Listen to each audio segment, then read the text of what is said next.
Dia pernah menggunakan tangan kosong untuk membuat korbannya mengalami kengerian yang tidak terbayangkan. Dia mencoba merobek-robek korban untuk menghilangkan jantungnya sebelum membunuhnya dan memasukkannya ke dalam bagasi mobilnya.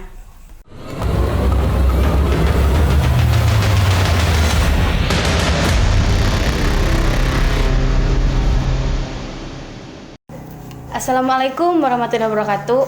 Hai guys, balik lagi sama gue Riri Rianti. Terima kasih karena kalian udah ngeklik video ini, and kalian harus tonton video ini sampai habis.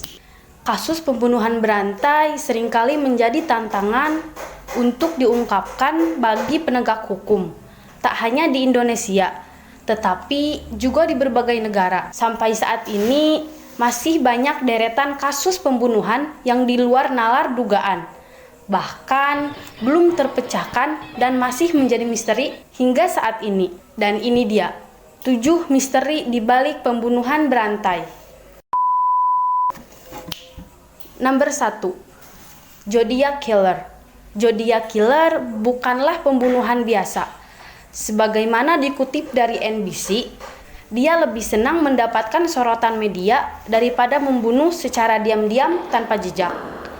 Alhasil, dia selalu meninggalkan catatan dan petunjuk samar setiap kali membunuh untuk mengejek para polisi. Adapun pembunuhan yang dilakukan olehnya terjadi pada tahun 1968 dan 1969 di California, dengan total 5 orang terbunuh. Sejak tahun 1968, Zodiac Killer pun mulai mengirim surat kepada surat kabar lokal bernama San Francisco Examiner. Surat tersebut berisi motif pembunuhan dan petunjuk untuk polisi untuk menguraikan identitas pembunuh. Begini kurang lebih isi suratnya. Ini Zodiac yang berbicara, "Saya suka membunuh orang. Karena itu sangat menyenangkan. Dan itu juga lebih menyenangkan daripada membunuh binatang buas di hutan. Karena manusia adalah hewan yang paling berbahaya." Creepy banget gak sih guys? Bayangin, kalau kalian yang nerima surat itu, gimana ya reaksi kalian? Number 2, Boy in the Box. Kita flashback lagi pada tahun 1957. Ditemukan sebuah kotak bayi berisi mayat bocah laki-laki di dalamnya. Menurut All That's Instinct, bocah itu tewas dalam kondisi telanjang dengan kaki dan tangan berkerut, seolah-olah dirinya tenggelam sebelum meninggal. Berhubung tidak ada yang mengenal bocah itu sama sekali, maka mayat tersebut dijuluki sebagai Boy in the Box atau American Unknown Child. Selain kerutan pada tangan dan kakinya, terdapat zat gelap di kerongkongannya yang mengidentifikasi kalau dia sempat muntah sebelum meninggal. Pemukulan di kepala menjadi penyebab dari kematian bocah dalam kotak ini. Anehnya, dia pernah menggunakan tangan kosong untuk membuat korbannya mengalami kengerian yang tidak terbayangkan. Dia mencoba merobek-robek korban untuk menghilangkan jantungnya sebelum membunuhnya dan memasukkannya ke dalam bagasi mobilnya. Dari kalian sudah mengenal siapa sosok Jeffrey.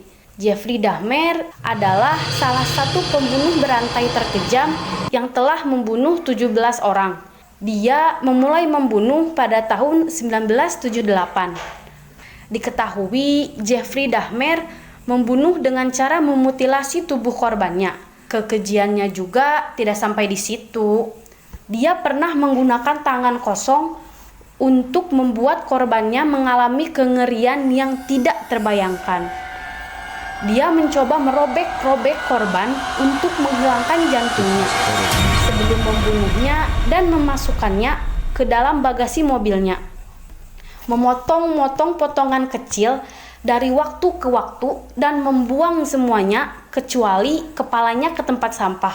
Akan tetapi, Jeffrey baru ditangkap di rumahnya, Milwaukee, Wisconsin pada tahun 1991.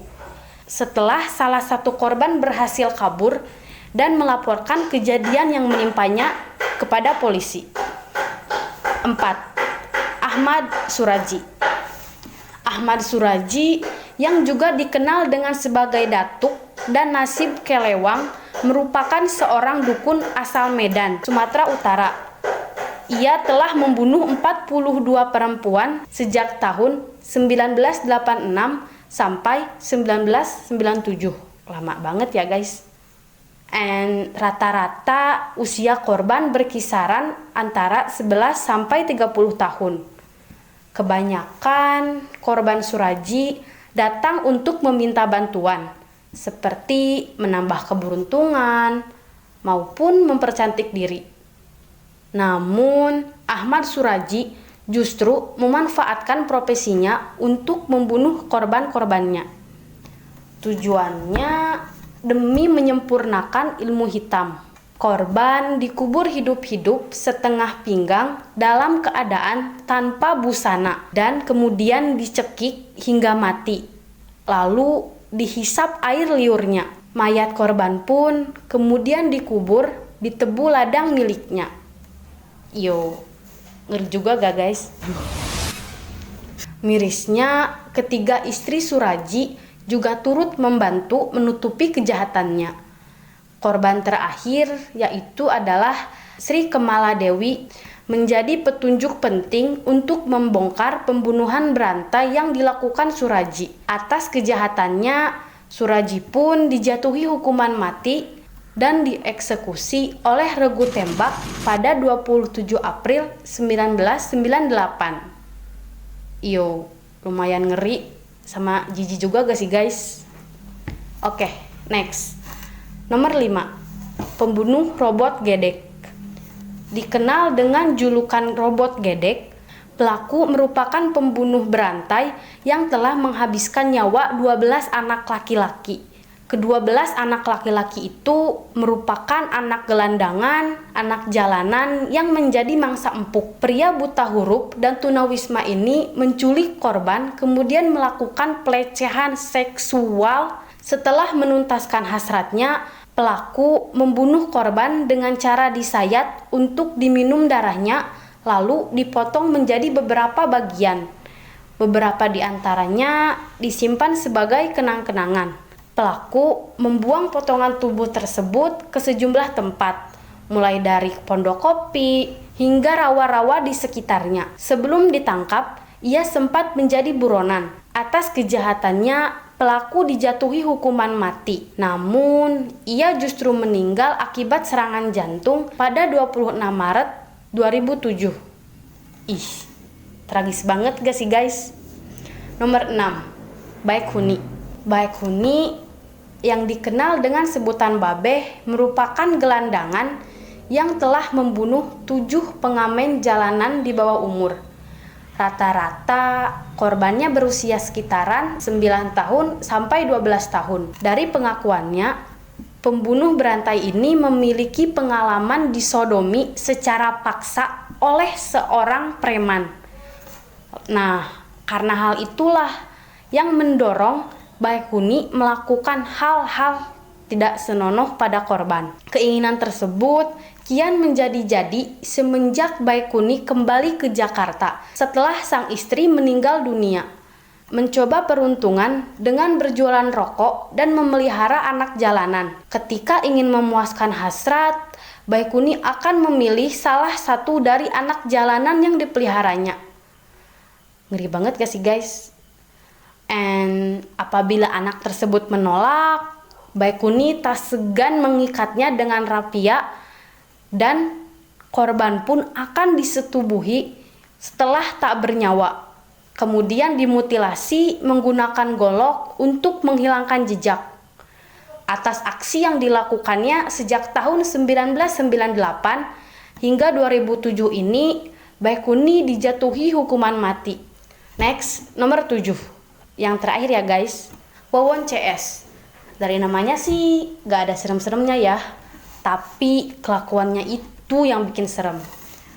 Wawon CS, pembunuh berantai yang terungkap pada awal tahun 2023, tidak hanya menunjukkan kisah tak berperi kemanusiaan, hubungan keluarga antara korban dan pelaku serta interaksi antar mereka menjadi gambaran realita sosial masyarakat kita. Korban terbanyak adalah mereka yang justru bertalian keluarga atau family tree dengan tersangka. Wawon Erawan alias Wawan bahkan menjadikan anak kandung, istri, mertua, dan anak menjadi korban kasus serial killer ini. Korban ini di luar garis pertalian keluarga.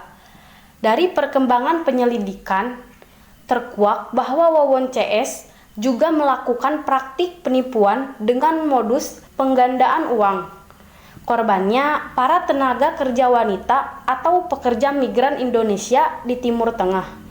Di antaranya mereka itu ada yang dibunuh dengan cara dibuang ke laut. Sumpah, orang-orang kayak gini gak punya hati nurani banget sih. Nah, itu dia 7 kasus pembunuh berantai menurut Shameless. Nah, gimana menurut kalian? Komen di kolom komentar dari yang terserem sampai yang biasa aja. Tapi kayaknya gak ada yang biasa aja deh kalau soal pembunuhan. And terima kasih karena kalian udah nonton video ini sampai habis. And itu dia 7 kasus misteri pembunuhan berantai versi Shameless. And untuk kalian, terima kasih karena udah nonton video ini sampai habis. Jangan lupa like, comment, share, subscribe, and aktifkan tombol lonceng agar kalian gak ketinggalan konten berikutnya dari Shameless. Salam misteri.